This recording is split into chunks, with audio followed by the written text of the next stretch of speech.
कुमार रत्नम जी, हमारे रूटा के president A.K. भागी जी, मेरे साथी सतीश उपाध्याय जी, श्री बलराम पानी जी, रजनी अब्बी जी, डॉक्टर मनीषा जी, रमन जी और आज के कार्यक्रम के आयोजक संयोजक डायरेक्टर गांधी भवन KP सिंह जी और दोस्तों, जब लगातार एक के बाद एक भाषण हो रहे हों तो अंतिम वक्ता की यह जिम्मेदारी हो जाती है कि आपको बांध के कैसे रखना है आगे। मुझे याद है जब मैं मुंबई में एक बार बेरोजगारों के सम्मेलन में गया था तो एक भाषण हुआ, 2 हुआ, 3 हुआ, 4 हुआ, 5 हुआ। तो जब मेरी बारी आई तो नीचे से एक आदमी खड़ा हो गया, कहने लगा गोयल साहब इससे तो बेरोजगारी भले थे जी। तो जाहिर तौर पर आज का ये जो सेमिनार है ये 75वां आज़ादी का अमृत महोत्सव है और दिल्ली यूनिवर्सिटी का शताब्दी समारोह भी है, 100 वर्ष हुए हैं। और आप समझिए कि हमारे प्रधानमंत्री नरेंद्र मोदी जी ने 75वें अमृत महोत्सव पर बहुत ध्यान दिया है। देश भर में हमारे देश का जो इतिहास है, हमारे जो संस्कृति है, हमारे जो मूल्य हैं, उसके ऊपर लगातार देश भर के अंदर कार्यक्रम हो रहे हैं। आप में से कितने लोगों ने इसमें पार्टिसिपेट किया या कितने लोगों को जानकारी है ये मुझे मालूम नहीं, किंतु आज के कार्यक्रम ने मुझे दिल्ली विश्वविद्यालय के अपने दिनों की याद दिला दी है। जैसा रमन जी बता रहे थे तो मैंने ये इतने सारी एक्टिविटी नहीं की, मैंने दिल्ली विश्वविद्यालय को जिया। और जैसे मैंने BCom की श्रीराम से, MCom की, उसके बाद लॉ फैकल्टी से लॉ की। मैं जब अरुण जेटली मेरे कॉलेज के प्रेसिडेंट थे तो मैं उसी यूनियन के अंदर सेक्रेटरी था और मैं दिल्ली यूनिवर्सिटी स्टूडेंट्स यूनियन का प्रेसिडेंट बना। और मैं यहीं नहीं रुका, उस दिन जब प्रोग्राम हुआ था जिसमें अमित शाह जी आए थे तो जितने शब्द रजिस्ट्रार जी ने बोले कि ये सदस्यों को संबोधित किया, वो सारे सदस्य मैं रहा। मैं यूनिवर्सिटी कोर्ट का मेंबर रहा, मैं फाइनेंस कमेटी का मेंबर रहा, मैं यूनिवर्सिटी एग्जीक्यूटिव काउंसिल का मेंबर रहा, मैं सत्यवती कॉलेज का चेयरमैन रहा, मैं मोतीलाल नेहरू की गवर्निंग बॉडी का रहा, मैं लक्ष्मीबाई की गवर्निंग बॉडी का नाम रहा, मैं श्रीराम कॉलेज की गवर्निंग बॉडी का रहा। तो दरअसल में तो हमने यूनिवर्सिटी को खूब जिया। और मैं आज आप लोगों को बता सकता हूँ जो जीवन है ना उसमें बहुत समय रहता है अगर आप सारी एक्टिविटी करना चाहें तो।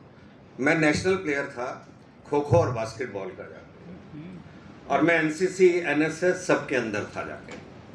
तो यूनिवर्सिटी की आपने KP सिंह जी आज याद ताज़ा करवा दी जाके। एक नेताजी थे, एक बार बहुत सालों के बाद वो एक कॉलेज के अंदर गए अपने पुराने, मेन दरवाजे पर आए तो कहने लगे अरे वाह वही पुराना दरवाज़ा। अंदर गए तो क्लासरूम में गए तो अरे वाह वही पुराना क्लासरूम। फिर वो लाइब्रेरी तक पहुंच गए, लाइब्रेरी में देखा उन्होंने वैसा का वैसा, उन्होंने कहा अरे वाह वही पुरानी लाइब्रेरी। फिर सीढ़ियाँ चढ़ी और कैंटीन में पहुंच गए, अरे वाह वही पुरानी कैंटीन। फिर कैंटीन से निकले हॉस्टल में पहुंच गए, अरे वाह वही पुराना हॉस्टल।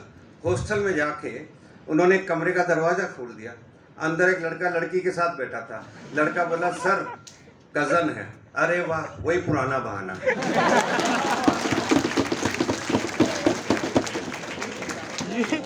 लास्ट वाला अच्छा लगा। तो ऐसे आपने यूनिवर्सिटी की याद ताजा करा दी। भाषण करना आसान नहीं होता है। सब लोगों ने कह दिया मुख्य अतिथि को सुनने आए हैं। कितना बोझ मेरे पे आ गया मालूम है आपको? आपको लगता है पता नहीं विजय गोयल क्या बोलेगा। मैं अटल बिहारी वाजपेयी जी के साथ मिनिस्टर था। नया सांसद बना था और जानते हैं मिनिस्टर कहाँ था? मैं प्राइम मिनिस्टर ऑफिस में मिनिस्टर था मैं। ये वाजपेयी जी का विश्वास था, ये हमारा काम था जाके। मैं मोदी जी के साथ देश का स्पोर्ट्स मिनिस्टर था, यूथ मिनिस्टर था मैं जाके। अब मोदी जी ने मेरे को गांधी स्मृति दर्शन समिति का वाइस चेयरमैन बनाया है। चेयरमैन स्वयं इसके प्राइम मिनिस्टर होते हैं, मैं उसका एग्जीक्यूटिव का हेड हूं, मुझे संभालना होता है जाके। तो मेरा गांधी जी से संबंध नहीं रहा। मैंने गांधी जी पे कभी व्याख्यान भी नहीं दिए, मैंने गांधी जी को बहुत पढ़ा भी नहीं। मैंने गांधी को बहुत ज़्यादा जिया भी नहीं, फिर भी प्रधानमंत्री ने मुझे बताया तो कुछ सोच कर बनाया होगा, समझ कर बनाया होगा। इसलिए कि मैं ये जो गांधी जी की संस्थाएं हैं, मुझे इनको आगे बढ़ाना है आगे। इसलिए नहीं कि आप समझेंगे कि अगर मैं वाइस चेयरमैन हूँ तो मैं गांधी के ऊपर मास्टरी है मेरी, वो नहीं है। तो गांधी के ऊपर मेरी पात्रता नहीं है।